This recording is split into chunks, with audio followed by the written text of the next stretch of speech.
हाय दोस्तों, कैसे हैं आप सभी। मैं डॉक्टर आनंद व्यास फिर से अपने YouTube चैनल पर आप सभी का स्वागत कर रहा हूं और आशा कर रहा हूं कि सभी ठीक है, मस्त हैं, एंजॉय कर रहे हैं। एग्जाम की तैयारियों में भरपूर लगे हुए, फरवरी से स्टार्ट हो जाएंगे। ऐसा MBA थर्ड सेम के एग्जाम की मोस्ट प्रोबेबिलिटी है कि फरवरी फर्स्ट वीक से अपने एग्जाम स्टार्ट होने वाले हैं। तो लग जाइए, मेहनत करिए, तैयारी करिए और हम भी आपके साथ कोशिश कर रहे हैं। तो financial planning and tax management के ऑलरेडी 3 यूनिट कंप्लीट हो चुकी है। मैं आ चुका हूं 4th यूनिट के ऊपर। मिसप्रिंट था, यूनिट सेकंड लिखा हुआ था। ठीक है, मैं डॉक्टर आनंद व्यास फिर से आपका स्वागत कर रहा हूं और देख लेते हैं। काफी स्कोरिंग सब्जेक्ट रहेगा, काफी स्कोरिंग यूनिट भी रहने वाली है। ये फाइनेंस के बच्चों के लिए सबसे ज्यादा स्कोरिंग कोई सब्जेक्ट है कंपलसरी सब्जेक्ट में, और ये वाला सब्जेक्ट जो है financial planning and tax management काफी स्कोरिंग है और काफी उस स्कोरिंग में भी काफी इजी यूनिट है ये वाली। ये यूनिट का फर्स्ट टॉपिक है हेड्स ऑफ इनकम। क्या बोला गया है? Heads of income. Heads of income के अंदर पहला पॉइंट है मींस कि ये होता क्या है। सबसे पहले ये अपन चीज समझते हैं कि ये होता क्या है, इसके बाद अपन आगे की बात करेंगे। जब हमारी इनकम की कैलकुलेशन हो रही होती है, इनकम की कैलकुलेशन की आपको आय कहां से आएगी, उसी के अनुसार गवर्नमेंट क्या करती है, इसके ऊपर टैक्स लगाती है। उसी के अनुसार इसके ऊपर टैक्स लगाती है। टैक्स की स्लैब रेट होती है, उसके अनुसार अपन सारी चीजें डिटेल में देखने वाले हैं। बट ये इनकम क्या होती है? इनकम मतलब जहां से भी पैसा आ रहा होता है। अब पैसा कहां कहां से आ जाता है? पैसा आपकी सैलरी से आ जाता है, कोई कैपिटल गेन से आ सकता है। अभी तो कैपिटल गेन यानी कोई आपने पूंजी ले रखी, पूंजी से कोई बिल्डिंग, प्लांट, मशीन कुछ खरीदा हो, उसको बेचा और उससे कोई इनकम अर्न हुई हो, तो वो कैपिटल गेन के अंदर आ जाती है। सैलरी आप सभी को पता ही है। इसके अलावा और कौन सी चीजें आ जाती हैं? इसके अलावा कोई अदर सोर्सेज से भी पैसा आता है। अदर सोर्सेज, गुड सवारी, स्पेकुलेशन, इनसे अगर कोई पैसा आ गया हो जो इसके अंदर नहीं है, कोई इंटरेस्ट एकदम से आ गया हो जो उसके अंदर आपकी सैलरी का भी पार्ट नहीं, कैपिटल गेन का भी पार्ट नहीं, वो अदर सोर्सेज के अंदर इनकम कहलानी जाती है। इतनी सी बात समझ में आ गई आपको। अब चलते हैं सैलरी के ऊपर। अब सैलरी के अंदर कौन कौन से हेड्स हैं? अगर आप कोई भी फाइनेंशियल एडवाइजर कहीं पे बनेंगे या टैक्स कंसल्टेंट बनेंगे या अकाउंट मैनेजर बनेंगे, तो आपको सैलरी प्रिपरेशन का काम दिया ही जाएगा। तो सैलरी के अंदर सबसे पहले आती है आपकी बेसिक सैलरी, है ना। मतलब बेसिक सैलरी हो सकता है कि बेसिक सैलरी 1000 रुपए। अब जितने भी परसेंटेज कैलकुलेट होंगे, याद रखना बेसिक सैलरी पे कैलकुलेट होते हैं। मींस कि बेसिक सैलरी पे नेक्स्ट डीएनएस अलाउंस, जिसको हिंदी में बोलते हैं महंगाई भत्ता। यदि महंगाई भत्ता 40% है तो ये किस पे कैलकुलेट होगा? बेसिक सैलरी पे। तो आया आपका 400 रुपए। बात समझ में आई? हाउस रेंट अलाउंस फिर से किस पे कैलकुलेट होगा? बेसिक सैलरी पे। ये हुआ आपका 10%, तो ये कितना हुआ? 100 रुपए। Leave travels allowance, leave travels allowance मान लेते हैं आपका 1% है, इसको भी 10% मान लेते हैं, तो ये भी कितना हुआ? 100 रुपए। इसके आगे चलते हैं। इसके आगे क्या लिखा है? Employ contribution of PF fund. ये कितना है? 12% होता है। ये 12% होता है और ये डिडक्शन होता है। ये क्या होता है? डिडक्शन होता है। अभी समझाऊंगा कैसे क्या। और इसके अलावा कोई स्टैंडर्ड डिडक्शन, प्रोफेशनल टैक्स और यह फॉर्म 16 क्या है? जब भी कोई एम्प्लॉयर अपने बंदों को काम पे रखता है, एम्प्लॉय को काम पे रखता है, उसकी नैतिक जिम्मेदारी, मोरल रिस्पॉन्सिबिलिटी होती है कि वो उनको फॉर्म 16 अवेलेबल कराए। यदि आप कहीं पर जॉब कर रहे हैं तो आपको पूरा राइट है, आप अपने एम्प्लॉयर से अपनी फॉर्म 16 मांगेंगे। इसके अंदर डिटेल होती है कि उस एम्प्लॉयर ने आपको कितना अमाउंट पेड करा है, कितना अमाउंट आज तक उसने उसको आपको पेड करा है, और उस पे उसने कितना टीडीएस चार्ज करा, tax deduction at source, TDS charge करा और आगे जमा कराया है। ये फॉर्म 16 के अंदर पूरा का पूरा लिखा हुआ होता है। कौन प्रोवाइड कराता है? एम्प्लॉयर। किसको? एम्प्लॉय को। समझ में आ गया? तो यहां पर अगर अपनी सैलरी कैलकुलेशन करी जाए तो 1000 रुपए आपके बेसिक के थे, डीएनएस अलाउंस 400, हाउस रेंट 100, ये 100 तो कितना हो गया? ये 600। तो टोटल आपकी सैलरी हुई है 1600 रुपए। और 12% आपके एम्प्लॉय प्रोविडेंट फंड के डिडक्ट होंगे तो 120 रुपए आपकी बेसिक सैलरी का 12% डिडक्ट होता है। तो कितना बन गया? 1500, 1480 रुपए आपकी सैलरी बन गई। ये इन हैंड सैलरी हुई। इतने एक छोटे से लॉजिक के साथ मैंने आपको समझाई है। 1000 रुपए की जिसकी मंथली सैलरी है, उसमें डीएनएस अलाउंस मिलता है, हाउस रेंट अलाउंस मिलता है, लीव अलाउंस मिलता है। इसके अलावा अदर टाइप्स ऑफ अलाउंसेस भी कंपनी टू कंपनी वेरी होते हैं। ये सब मिलके कुछ डिडक्शन कटता है। अब ये जो पीएफ का फंडा है, प्रोविडेंट फंड, याद रखना पीएफ में एम्प्लॉय 12% देता है और एम्प्लॉयर भी 12% सबमिट करता है। एम्प्लॉयर कितना सबमिट करता है? 12%। यानी कि अगर आपने 12% अपना 120 रुपए जमा किया था तो एम्प्लॉयर भी 120 रुपए जमा होगा और आपके पीएफ के अकाउंट में 240 रुपए जमा होंगे। बात समझ में आ गई? यानी कि एम्प्लॉयर को आप कितने के हुए? एम्प्लॉयर के लिए 1600 प्लस 120 आपको एम्प्लॉय की C2C costing, cost to company, इसको बोला जाता है C2C, कॉस्ट टू कंपनी आई 1720 रुपए की। कैसे? 1600 प्लस 120, 1600 रुपए तो उसको देना ही है, इसके अलावा उसको पीएफ में भी आपके नाम से जमा कराना है 120। तो 120 रुपए ये हुए, 1600 ये हुए, 1720 रुपए C2C कहलाती है, C2C cost to company. Clear हुआ? सबसे पहला क्वेश्चन इसके अंदर पूछता जाता है कि सैलरी के हेड्स बताइए। तो सैलरी के heads basic salary, DNS allowance, house rent allowance, इसके अलावा टेलीफोन अलाउंस हो सकता है, एन नंबर्स ऑफ अलाउंस हो सकता है, और एक स्टैंडर्ड डिडक्शन होता है, कुछ टैक्स होता है। फॉर्म 16 एक अलग मद है, इसके अंदर का पॉइंट नहीं है। इसके अलावा पीएफ का आपका कटता है बैलेंस, और ईएसआई का भी डिडक्शन होता है, एम्प्लॉय स्टेट इंश्योरेंस का भी डिडक्शन होता है 1.25%। वो आपका मैटर में आपका आगे अगर कोर्स में आया तो अपन एक्सप्लेन करेंगे, वरना वो एमबीए में अभी कोर्स का पार्ट नहीं है, वो बीकॉम और एमकॉम में कोर्स का पार्ट होता है। ठीक है, एमकॉम में होता है, बीकॉम में भी नहीं पूछा गया आज तक। तो अब इनकम फ्रॉम हाउस प्रॉपर्टी, अब देखिए सबसे पहले मैंने आपको इनकम किसके बताई थी? सैलरी से। अब इसके अलावा आपकी जो इनकम का सोर्स हो सकता है वो कौन सा हो सकता है? House property. अब हाउस प्रॉपर्टी में इनकम का सोर्स देखिएगा, एक तो खुद का हमारी हाउस प्रॉपर्टी पे इनकम, और दूसरा self let house property income. अब ये लेट आउट का मतलब क्या है? जो हमारी रेंटेड इनकम होगी, हाउस प्रॉपर्टी से होने वाली इनकम। याद रखिएगा, एक तो सैलरी का हेड पढ़ाया मैंने और दूसरा मैं पढ़ा रहा हूं हाउस प्रॉपर्टी। हाउस प्रॉपर्टी, ठीक है, एक सेकेंड। हाँ, हाउस प्रॉपर्टी अब क्लियर हो गया होगा। हाउस प्रॉपर्टी में अब ये देखिएगा, एक तो सेल्फ ओन हाउस होता है, इस पे कोई इनकम कैलकुलेट नहीं होती, लेकिन लेट आउट पे जो आपने दे रखा है, जो किराए पे दे रखा है, इस पे एक इनकम म्युनिसिपैलिटी के अकॉर्डिंग कैलकुलेट होती है। एक जो आप अर्न करते हो और जो municipality, whichever is higher. और इसके अलावा किसी बंदे के अगर एक से ज्यादा मकान है, 1+ मकान है, 1+2 मकान है, और वो भले दूसरा मकान उसने किराए पे नहीं भी दे रखा है। सुनिएगा, बहुत इंपॉर्टेंट बात बता रहा हूं। अगर आपके पास 2 मकान हैं और एक मकान पे आप रहते हैं और दूसरा मकान आपने खाली भी रख रखा है, तो भी उस दूसरे मकान को गवर्नमेंट कहती है इस पे डीम्ड इनकम मानी जाएगी, यानी मानी हुई इनकम मानी जाएगी, और उस पे आपको हाउस रेंट के अनुसार, HRA के अनुसार टैक्स देना होगा। वो आपकी हाउस प्रॉपर्टी के अनुसार उसके ऊपर इनकम मानी जाएगी।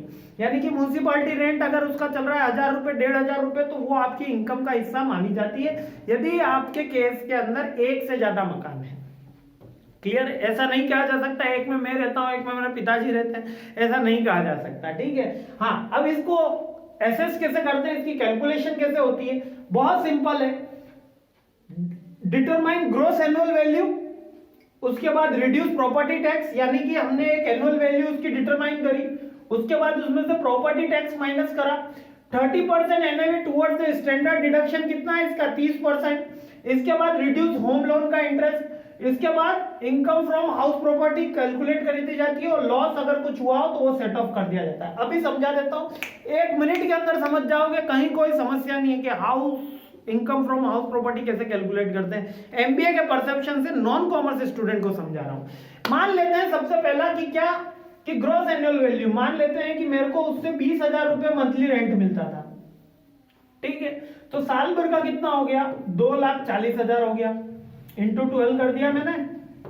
हाँ या ना? इतना बात समझ में आ गई?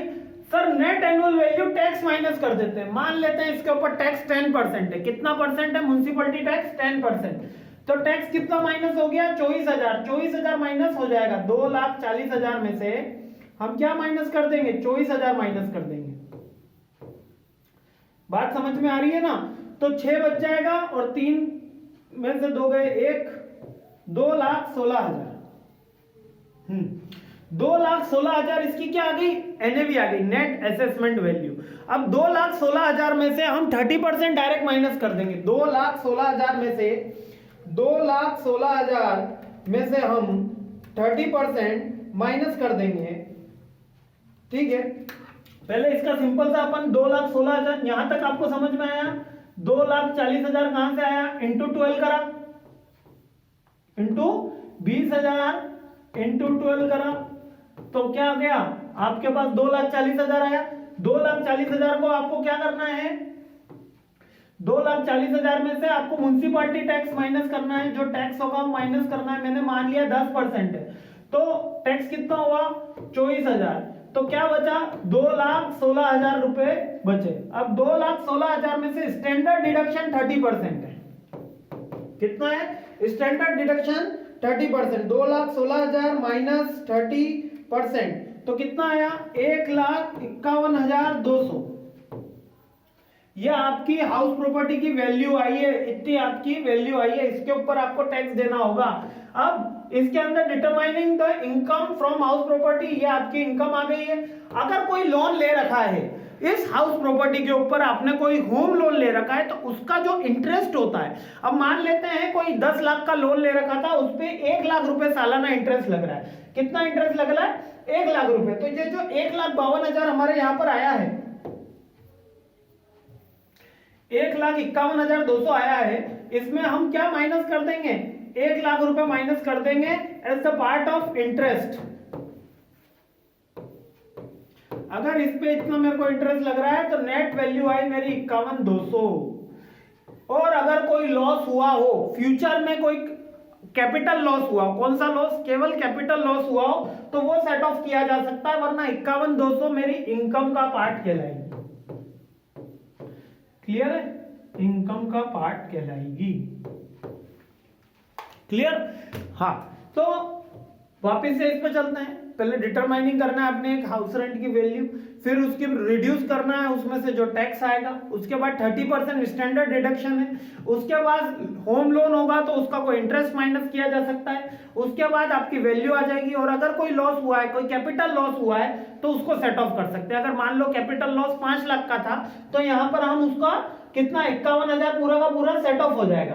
5 लाख का था तो 51,200 पूरा का पूरा सेट ऑफ हो जाएगा। जो 4.5 लाख कुछ अमाउंट बच रहा है, जो 4,48,800 अमाउंट बचेगा, वो कहां चला जाएगा, वो नेक्स्ट ईयर कैरी फॉरवर्ड हो जाएगा, क्योंकि कैपिटल गेन कैपिटल लॉस से ही सेट ऑफ होता है। इतनी सी बात याद रखना, ये बात खत्म हो गई। इनकम फ्रॉम हाउस प्रॉपर्टी खत्म हो गया।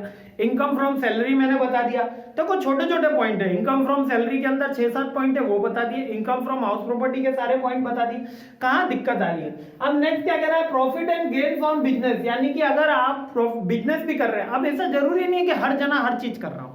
जैसे मेरे को इनकम फ्रॉम सैलरी अधिकतर है, इनकम फ्रॉम बिजनेस भी है, इनकम फ्रॉम हाउस प्रॉपर्टी भी, लेकिन मेरे ही पार्टनर को income from house business gain ही है, किसी को इनकम फ्रॉम सैलरी होता है। जैसे आप सारे बहुत से लोग जो जॉब कर रहे हैं, उनको इनकम फ्रॉम सैलरी होता है, तो that is the profit and gain from business. यदि आप बिजनेस कर रहे हैं, ट्रेड कर रहे हैं, मैन्युफैक्चरिंग कर रहे हैं, कोई कॉमर्स रिलेटेड एक्टिविटी कर रहे हैं, तो वो बिजनेस मानी जाती है। और यही बिजनेस की एक्टिविटी पे जो आपको प्रॉफिट होता है, उस पे टैक्स कैलकुलेट करा जाता है। इतनी बात समझ में आ गई। अगर आप कंपनी हैं, याद रखना, अगर आप कंपनी हैं तो आपको नेट प्रॉफिट का फ्लैट 30% टैक्स देना है। कितना 30% टैक्स देना होता है, फ्लैट 30%, कोई इसके अंदर कुछ भी नहीं है, फ्लैट 30% टैक्स देना है। और यदि आप इनकम, आप कंपनी नहीं है, आप इंडिविजुअल है। कौन है आप, इंडिविजुअल है, तो आपकी जो कैलकुलेशन है बिजनेस का, प्रॉफिट आपकी इनकम का हिस्सा मानी जाएगी। कोई स्टैंडर्ड डिडक्शन नहीं है इसमें। प्रॉफिट किसका हिस्सा मानी जाएगी, इनकम का हिस्सा मानी जाएगी, और उसको स्लैब रेट के अकॉर्डिंग टैक्स कैलकुलेट होगा। तो ट्रेड, कॉमर्स, मैन्युफैक्चरिंग और any other kind of commerce business is called profit, sorry called business and profession. और इसके अंदर जो प्रॉफिट होता है उसके ऊपर टैक्स लगता है। जितना टर्नओवर होता है उसके ऊपर टैक्स नहीं लगता। मान लेते हैं एक बिजनेस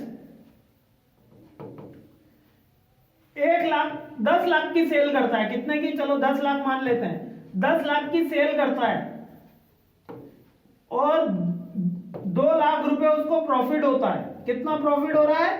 2 लाख रुपए। सेल कितनी थी? बहुत इजी है, देखो बहुत आसान है, आप केवल मेरा कंसेप्ट को ध्यान से समझिए, आपको याद हो जाएगी चीजें। 10 लाख की सेल है और 2 लाख का प्रॉफिट है, तो टैक्स इस पे कैलकुलेट नहीं होगा। टैक्स 2 लाख पे कैलकुलेट होगा। जितना कमाया है उसी पे टैक्स देना है, जितने का व्यापार हो रहा है उस पे टैक्स नहीं दिया जाता। इसीलिए लिखा है profit and gain from business. Loss हो गया, 2 लाख का सेल करी और मान लेते हैं 20,000 का लॉस हो गया, तो 1 भी रुपया टैक्स देने की जरूरत नहीं है। आपको बता दूं, पेटीएम, जोमेटो, ओला, फ्लिपकार्ट, ऐसी बड़ी बड़ी कंपनियां, करोड़ों रुपए की कंपनियां भारत में टैक्स के नाम पे 1 भी रुपया नहीं देती। क्यों?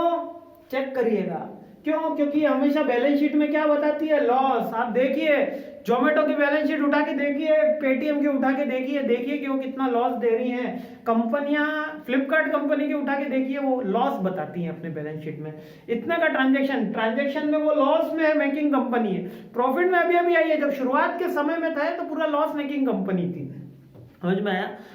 तो हमेशा टैक्स किस पे लगता है? प्रॉफिट पे लगता है। ठीक है। Business is the one large indefinite import और एक्सपोर्ट भी इसके अंदर ही आता है बिजनेस में। ठीक है। कॉमर्शियल ट्रांजैक्शन हमको बिजनेस मानना है, बस इतना सा आपको बात याद रखनी है। Commercial transaction is the business, commerce होनी जरूरी है। ठीक है। अब business income tax under the profit and gain section 28 याद रखना है। Profit and gain of any business, any compensation, other payment due to receive by any person specified section. कोई कंपनसेशन मिल गया हो, मींस कि आपने बिजनेस ने किसी और के ऊपर कॉपीराइट का क्लेम किया, उसने कॉपीराइट के 2 लाख 3 लाख रुपए आपके बिजनेस को दिए कि भैया कोई बात नहीं, हमसे गलती हो गई। कॉपीराइट का पैसा जो होता है कंपनसेशन की कैटेगरी में आता है। कोई बिजनेस को लॉस हो गया और कंपनसेशन मिलता है, वो भी बिजनेस के अंदर ही, बिजनेस के हेड के अंदर ही टैक्सेबल होता है। मींस के सारे पॉइंट्स कौन से, जो बिजनेस के अंदर, business profit and gain in the business और प्रोफेशन के अंदर टैक्सेबल होता है। 3 हेड मैंने अभी तक बताया, एक तो सैलरी हेड, दूसरा हाउस प्रॉपर्टी हेड और तीसरा मैंने आपको बताया है बिजनेस एंड प्रोफेशन का। कौन सा? बिजनेस एंड प्रोफेशन का। क्लियर है ना? इन तीनों हेड में कहीं कुछ प्रॉब्लम होती है तो लेट मी नो। और ये तीनों हेड इनकम डिटरमाइन करते हैं। क्या डिटरमाइन कर रहे हैं? इनकम डिटरमाइन कर रहे हैं। बिजनेस रिलेटेड कोई भी एक्टिविटी हो, बिजनेस में कंपनसेशन आए, एक्सपोर्ट इंपोर्ट हो, बिजनेस में प्रॉफिट आए, बिजनेस में कोई बिल्डिंग ली हो उस पर इंटरेस्ट आ रहा हो, तो वो बिजनेस हेड में टैक्सेबल होगा। हाउस लिया है तो वो हाउस सिंह प्रॉपर्टी के हेड के अंदर टैक्सेबल होगा। सैलरी है तो वो सैलरी हेड के अंदर टैक्सेबल होगा। आप मिसमैच मत कर दीजिएगा बस। Business income not taxable under the head profit and gain. कौन सी इनकम है जो बिजनेस के अंदर टैक्सेबल नहीं होती है? ये क्वेश्चन पूछा गया है बार बार कि कौन सी इनकम है जो बिजनेस के अंदर टैक्सेबल नहीं होती। टैक्सेबल होती है वो तो सबको पता चल जाता है कि एक्सपोर्ट इंपोर्ट हो, कोई गेन हो, कोई कंपनसेशन हो, लेकिन कौन सी? Rental income in the dealers property. कोई रेंटल इनकम किससे आ रही हो? डीलर की प्रॉपर्टी से आ रही हो। डिविडेंड आया हो कोई शेयर के अंदर तो वो डिविडेंड, डीलर का डिविडेंड हो वो भी नहीं आएगा। कोई लॉटरी आपने जीती हो वो भी इसके अंदर नहीं आता। Interest received of compensation, enhance compensation, जो कंपनसेशन मिला आपको, मान लेते हैं कॉपीराइट का क्लेम हुआ था 2 लाख रुपए, वो तो इसके अंदर आएगा, लेकिन उसके ऊपर अगर कोई ब्याज मिल रहा है, इंटरेस्ट मिल रहा है, तो वो प्रॉफिट एंड गेन का हिस्सा, बिजनेस का हेड का हिस्सा नहीं माना जाएगा। तो ये सब सर कहां जाएंगे? ये इनकम जाएगी अदर के अंदर। कहां जाएगी? अदर के अंदर। बहुत जल्दी से मैंने बता दी। डीलर की कोई रेंटल इनकम हो, डिविडेंड आपको मिला हुआ हो, इसके अलावा कोई आपने लॉटरी जीती हो या कंपनसेशन के ऊपर इंटरेस्ट आया हो, तो वो प्रॉफिट का हिस्सा नहीं मानी जाती, बिजनेस के प्रॉफिट का हिस्सा नहीं मानी जाती। उसके ऊपर जो टैक्स की कैलकुलेशन होगी वो इनकम फ्रॉम अदर सोर्सेस के अंदर होगा। क्लियर है ना? अगला चला जाता है कैपिटल गेन। अब ये कैपिटल गेन बहुत बड़ा वर्ड है। कैपिटल गेन क्या कह रहा है? कैपिटल गेन क्या कह रहा है? कैपिटल गेन होता क्या है पहले ये समझ लेते हैं। देखो गुड्स 2 तरीके के होते हैं, यहां पर ये वाली बात जाननी बहुत जरूरी है। गुड्स 2 तरीके के होते हैं, एक होते हैं कैपिटल और एक होते हैं ऑपरेशनल। कौन से? कैपिटल और एक ऑपरेशनल। पहले याद रखिएगा, कैपिटल लॉस केवल कैपिटल गेन से ही सेटिस्फाइड हो सकता है, सेट ऑफ हो सकता है, और ऑपरेशनल लॉस ऑपरेशनल प्रॉफिट से ही हो सकता है, दोनों वैसा वर्सा नहीं हो सकते। अब ये गुड्स क्या है? सामान, ठीक है, माल। अब ये कैपिटल गुड्स और ऑपरेशनल गुड्स क्या होते हैं, ये समझना एक फाइनेंस के स्टूडेंट को बहुत ज्यादा जरूरी है। मैं कह रहा हूं बिल्कुल जान है फाइनेंस की। सुनिए, बहुत शांति से, बहुत प्यार से, बहुत आसानी से समझा रहा हूं कि कैपिटल गुड्स होते क्या है और ऑपरेशनल गुड्स होते क्या है। जिन चीजों का बिजनेस किया जाता है, जिन चीजों का व्यापारी व्यापार करता है, कौन व्यापार कर रहा है? व्यापारी, यानी कंपनी जिन चीजों की ट्रेडिंग करती है, व्यापार करती है, वो ऑपरेशनल गुड्स कहलाते हैं। और जिनकी यूटिलिटी करती है, जिससे वो अपना वर्किंग कमेंसमेंट कर सके, अपना बिजनेस कमेंसमेंट कर सके, वो अपना व्यापार बढ़ा सके और कोई एड ऑन कर सके, या उसके कोई रिलेटेड एक्टिविटी इसके अंदर कंसर्न करती है, वो कैपिटल गुड्स कहलाता है। फॉर एन एग्जाम्पल, एक कार बनाने वाली कंपनी है टाटा। कौन सी कंपनी है? टाटा। टाटा के लिए जो कार है वो ऑपरेशनल गुड्स है, जो कार है वो ऑपरेशनल गुड्स है, और बिल्डिंग जो है वो कैपिटल गुड्स है। अब कार का यूटिलाइजेशन क्या कर रही है? कार की ट्रेडिंग कर रही है, कार को सेल कर रही है, और सेल से इनकम जनरेट हो रही है। और बिल्डिंग जहां पर उसने वो कार का मैन्युफैक्चरिंग करा है, जहां पर उनका ऑफिस एस्टेब्लिश है, ये कौन सा गुड्स है? कैपिटल गुड्स है। इसकी क्या होती है? यूटिलिटी होती है। मार्कर बनाने वाली कंपनी के लिए मार्कर ऑपरेशनल गुड्स है। कैमल मार्कर ऑपरेशनल गुड्स है, लेकिन कार कैपिटल गुड्स है, क्योंकि वो कार की सेलिंग नहीं करती। इन शॉर्ट, जिस भी प्रोडक्ट की सेलिंग करती है कंपनी, उसके लिए वो प्रोडक्ट ऑपरेशनल गुड्स कहलाता है।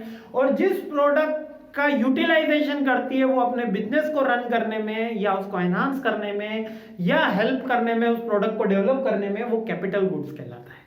क्लियर? मतलब बिजनेस इसका नहीं। अगर इससे कोई प्रॉफिट हुआ, कैपिटल से कोई प्रॉफिट हुआ, तो वो कहलाता है कैपिटल गेन। अगर कैपिटल से कोई प्रॉफिट होता है तो उसको कैपिटल गेन बोलते हैं। क्या बोलते हैं?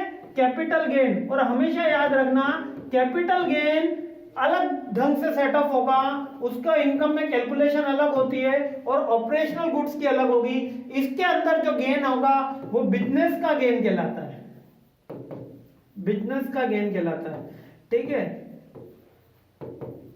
फाइनेंस कॉमर्स वाले सेल्स, अगर कोई माल खरीदते हैं तो हम सेल्स और परचेज से एंट्री करते हैं। माल खरीदते हैं, बेचते हैं, सेल्स परचेज होता है। लेकिन बिल्डिंग खरीदते हैं, प्लांट फर्नीचर खरीदते हैं, तो फर्नीचर परचेज नहीं बोलते। क्या बोलते हैं? कैश फर्नीचर अकाउंट या टू कैश एंट्री होती है। और वही माल खरीदते हैं तो परचेज अकाउंट या टू कैश एंट्री होती है। डिफरेंस समझ में आ रहा है ना? तो कैपिटल गेन हमेशा कैपिटल लॉस से ही सेट ऑफ होगा, और कैपिटल लॉस हमेशा कैपिटल गेन से ही सेट ऑफ होगा। यानी कि कोई अगर मैंने बिल्डिंग खरीदी, अगर उसमें मेरे को नुकसान हो गया, तो मेरे को उसकी भरपाई केवल कैपिटल गेन से ही कर सकता हूं। मतलब बिल्डिंग का मशीन, फर्नीचर उसी से सेट ऑफ हो सकता है। जो व्यापारी कर रहा है, जो व्यापार कर रहा हूं, अगर उसका कोई गेन है तो उससे वो बिल्डिंग खरीदने वाला लॉस सेट ऑफ नहीं कर सकते। बस इतनी सी छोटी छोटी बातें याद रखनी है। अब चलते हैं कैपिटल गेन, जो हमारा मेन टॉपिक है। क्या होता है capital gain? Simply put, any profit और gain in arises the sales of a capital assets. कोई कैपिटल एसेट्स बेच दी, कैपिटल एसेट्स वही कैपिटल गुड्स, उसको बेचने पे जो इनकम जनरेट होती है वो कैपिटल गेन कहलाती है। कौन कौन सी चीजें कैपिटल एसेट्स नहीं होती? थोड़ा सा जूम कर देते हैं इसको अपन। कौन कौन सी चीजें कैपिटल एसेट्स नहीं होती? कोई हमारा स्टॉक, अरे स्टॉक हो सकता है क्या? बताइए आप ही। स्टॉक से तो हम क्या करते हैं? हमारा माल, व्यापार करते हैं। पर्सनल गुड्स, खुद के उपयोग में ले जाने वाला गुड्स, क्लोथ, फर्नीचर नहीं होता। एग्रीकल्चर लैंड भी कैपिटल गुड्स नहीं होता। याद रखना, लैंड तो वैसे कैपिटल गुड्स होता है, लेकिन जो भूमि कृषि कार्यों में युक्त होती है, कृषि कार्यों में प्रयुक्त होती है, वो कैपिटल एसेट्स नहीं होती। ठीक है? गोल्ड बॉन्ड, गोल्ड का जो अगर आप कोई बॉन्ड खरीद लिया है तो वो भी कैपिटल एसेट्स नहीं आएगा। स्पेशल बियरर बॉन्ड भी इसके अंदर नहीं आता। और याद रखना, इन कैपिटल गुड्स पे क्या चार्ज होता है? डेप्रिसिएशन। लिखने का बोला था, हाँ ये रहा। क्या चार्ज होता है? डेप्रिसिएशन। ये क्या होता है? जब हम किसी प्रोडक्ट का यूटिलाइजेशन करते हैं, क्या करते हैं? जब हम किसी प्रोडक्ट का यूटिलाइजेशन करते हैं, जैसे कि ये बोर्ड का मैं यूटिलाइजेशन कर रहा हूं, अभी आपको पढ़ाने की कोशिश कर रहा हूं, है ना, मेरी हमेशा कोशिश ही रहती है सफल। अब आप बताते हैं कि सफल हो पा रहा हूं कि नहीं हो पा रहा हूं। तो ये जब मैं इसका यूटिलाइजेशन कर रहा हूं तो इसकी वैल्यू में कुछ कमी आती है, कमी आएगी ना।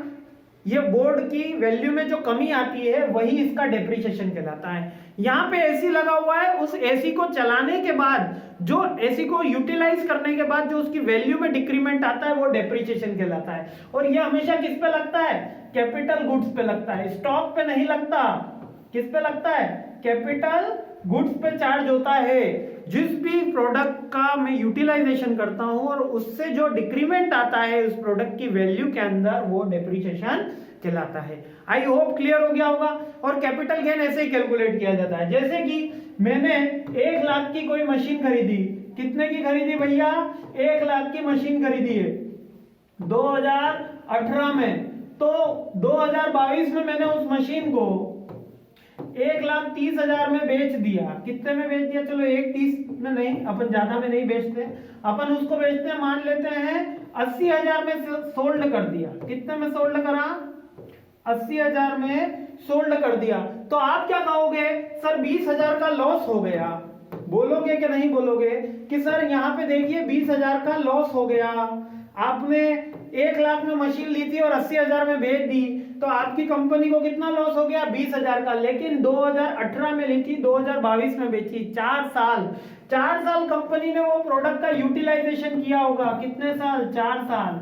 अगर मैं एवरेज रेट मानूं, एवरेज 10% भी मानूं और SLM मेथड फॉलो करता हूं, तो 4 साल के अंदर 40,000 रुपए मेरे डेप्रिसिएशन के चार्ज होंगे। किसके चार्ज होंगे? डेप्रिसिएशन की। तो 1 लाख की मशीन थी, 40,000 का डेप्रिसिएशन, तो मशीन की बुक वैल्यू कितनी आई? 60,000। आई कि नहीं आई? 1 लाख की मशीन थी, हर साल चली, उससे कुछ घिसावट हुई। कुल मिला के जो घिसावट होती है उसी को डेप्रिसिएशन बोलते हैं। 1 साल चली तो 10,000 की घिसावट हुई, दूसरे साल चली 10,000 की घिसावट हुई, तीसरे साल फिर से 10,000, चौथे साल फिर से 10,000 की घिसावट हुई, तो टोटल मिला के घिसावट कितनी हुई? 40,000, यानी डेप्रिसिएशन इतना। तो अब मशीन की वैल्यू कितनी हुई? 60,000। अब बताओ, मैंने उसको 80 में बेच दी है, तो मशीन की अब वैल्यू 80 में जब मैंने उसको बेच दिया तो 20,000 का लॉस नहीं, 20,000 का प्रॉफिट हुआ है। क्या हुआ है? प्रॉफिट। बात समझ में आई? 20,000 का प्रॉफिट हुआ है, 20,000 का लॉस नहीं हुआ है। ये डेप्रिसिएशन की पावर होती है और इसीलिए कैपिटल गेन पे ये कंपलसरी है चार्ज करना, गवर्नमेंट ने लॉ बना रखा है। आई होप क्लियर हो गया होगा। ठीक है, कैपिटल हेड गेन वाला अपन ने हेडिंग पढ़ ली। अब लास्ट हेडिंग है इनकम फ्रॉम अदर सोर्सेज, यानी कि कौन कौन से हेड पढ़े अभी तक, चलो याद कर लेते हैं। Income from salary, income from house property, income from capital gain, income from profit and loss, profit and gain from business operation और प्रोफेशन। 4 हेड, ये 5वां हेड हो गया। ठीक है, 5वां हेड क्या है? Other sources. या आपने कोई लॉटरी जीत ली हो, आपने कोई डिविडेंड मिला हो, मैंने बोला था ना वो कहां जाएंगे? वो यहां आए। कोई गिफ्ट रिसीव्ड करा हो इंडिविजुअली, तो ये सारे के सारी हमारी इनकम किसके अंदर टैक्सेबल होती है? इनकम फ्रॉम अदर सोर्सेज के अंदर। क्लियर हो गया? यहां तक कोई डाउट आपको? अब ये क्लबिंग ऑफ इनकम क्या कहलाती है, ये टॉपिक अलग है। यहां तक फर्स्ट यूनिट का अपन ने फर्स्ट पार्ट कंप्लीट कर लिया।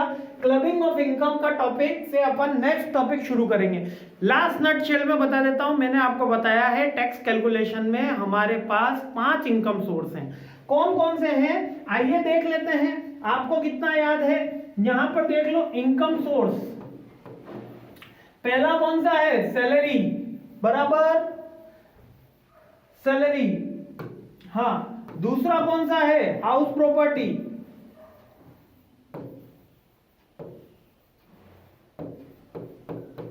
तीसरा कौन सा है? Profit from business,